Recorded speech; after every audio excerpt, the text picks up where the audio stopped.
Hello, my friends. Wayne G. the Gurmanator. What's up, Chica?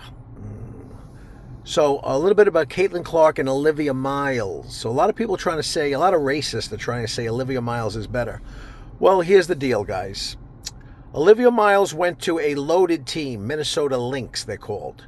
The Minnesota Lynx, without Olivia Miles, they were 28-6 in their first 34 games, and then they went 6-4 in their last 10 because they were so far ahead in the standings in first place that they laid down and rested for the playoffs.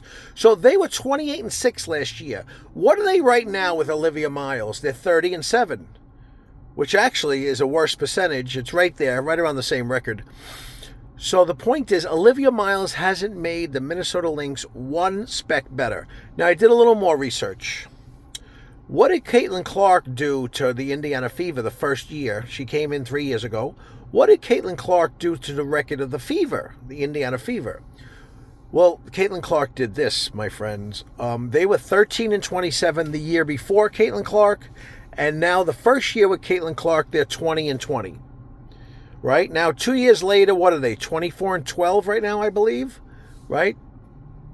There's a marked improvement there. So the great Olivia Miles, who, by the way, has 2 less assists than Clark per game and 2 less points per game, somehow they're making a case. The fact is, the racist will do anything they can to tear down Clark. They hate that she's white. You know, it's like white hate is all the rage. It's all the rage, man. It's all the rage now, hating whitey. Yeah, it's amazing. Yeah, bad white people, bad.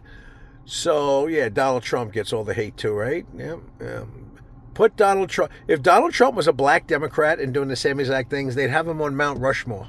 He'd be on Mount Rushmore.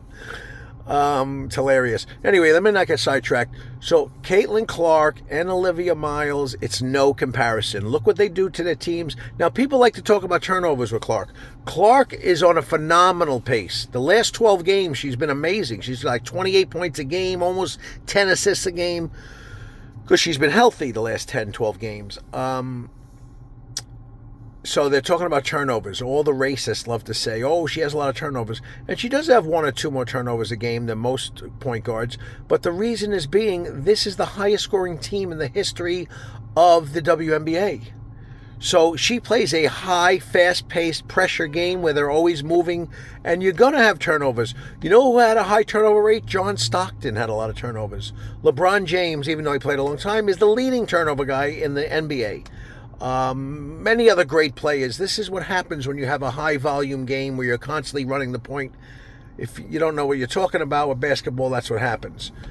So anyway, that's about it. That's my point dealing with Caitlin Clark and Olivia Miles. It's not even close. Only the racists, the dumbed down, the twinks, the twerks, the pedophiles, the transtesticules, the burnt effing toast, bada beep, bada boop, bada bing, fachim capiche.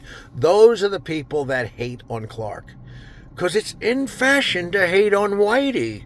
Yeah, they love to do it. Anyway, Caitlin Clark quickly is becoming the best player in the league. And for my money right now, she is. And that's not because she's white. I don't give a crap. I readily admit Larry Bird was my favorite player of all time. Michael Jordan was the best. But Wayne, you're a racist, Wayne. Well, Michael Jordan's the best. Marvin Hagler, black middleweight, my favorite boxer. Roy Jones, my other favorite boxer, black. It's nothing to do with race. People are amazing. Anyway, that's it. Have a great day. That's my little 2 cents on Caitlin Clark and Olivia Miles. It's not even close. It's not even close. And stop with the Kelsey Mitchell stuff.